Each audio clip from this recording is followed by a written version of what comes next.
ഇന്നത്തെ തിരുവചന ചിന്തയ്ക്ക് ആധാരമായി തിമോഥെയോസിന്റെ 1-ാം ലേഖനം 2-ാം അധ്യായം 8-ാം വാക്യം. കോപവും വാഗ്വാദവും വിട്ടകന്ന് വിശുദ്ധ കൈകൾ ഉയർത്തി പ്രാർത്ഥിക്കണം. എങ്ങനെ പ്രാർത്ഥിക്കണം എന്നറിയാത്ത ധാരാളം പേരുണ്ട്. ഇവിടെ പുരുഷൻ എങ്ങനെ പ്രാർത്ഥിക്കണം, സ്ത്രീ എങ്ങനെ പ്രാർത്ഥിക്കണമെന്നൊക്കെ ഈ ലേഖനത്തിനകത്ത് വെളിപ്പെടുത്തിയിട്ടുണ്ട്.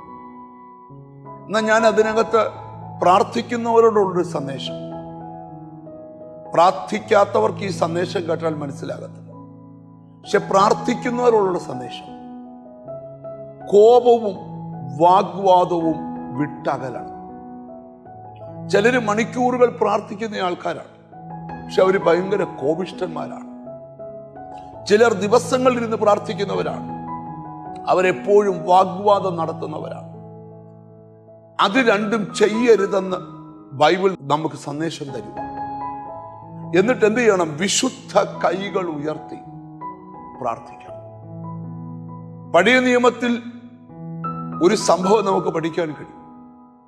തന്റെ ജനത്തിന് നേരെ വലിയ യുദ്ധം നേരിട്ടപ്പോൾ മോശെ എന്ന് പറയുന്ന ദൈവമനുഷ്യൻ യോശുവയോട് പറഞ്ഞു, ജനത്തെ തെരഞ്ഞെടുത്ത് യുദ്ധത്തിനായി പടയ്ക്ക് പോവുക.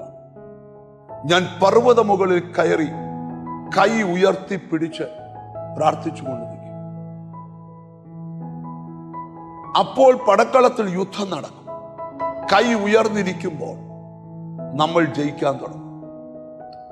മോശ കൈ ഉയർത്തിപ്പിടിച്ചപ്പോൾ ഇസ്രായേൽ മക്കൾക്ക് ജയം പ്രഖ്യാപിക്കും. മോശയുടെ കൈക്ക് ക്ഷീണം തോന്നിയപ്പോൾ താങ്ങിപ്പിടിക്കാൻ ഒരാൾ വലത്തും ഇടത്തും ഉണ്ടായി. അവർ രണ്ടുപേരും മോശയുടെ കൈ താങ്ങിപ്പിടിച്ചു.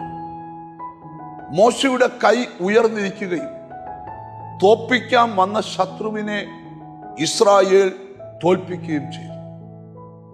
എന്താണ് ഇവിടുത്തെ ആത്മീക സന്ദേശം?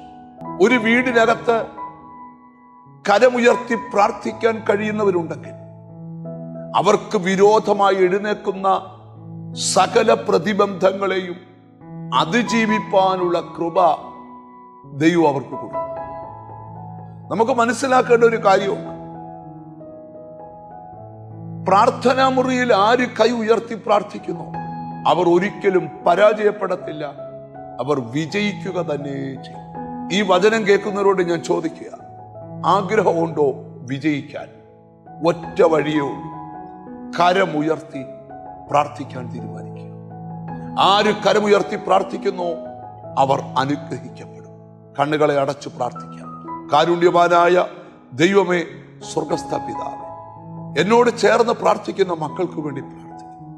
കരമുയർത്തി ദൈവസന്നിധി പ്രാർത്ഥിക്കാൻ നിന്റെ മക്കൾക്ക് കൃപ കൊടുക്കണം. ശത്രു അഴിച്ചുവിടുന്ന എല്ലാ യുദ്ധത്തിലും ഞങ്ങൾക്ക് ജയം കൽപ്പിക്കണം. എന്നോട് ചേർന്ന് പ്രാർത്ഥിക്കുന്ന മക്കളെ നിന്റെ നാമം ചൊല്ലി പിതാവിൻ്റെയും പുത്രന്റെയും പരിശുദ്ധാത്മാവിന്റെ നാമത്തിൽ അനുഗ്രഹിച്ച് പ്രാർത്ഥിക്കുന്നു. അനുഗ്രഹിക്കപ്പെടട്ടെ യേശു ക്രിസ്തുവിൻ നാമത്തിൽ തന്നെ. ആമേൻ. നിശ്ചയമായും നിനക്ക് ജയമുണ്ട്. God bless you.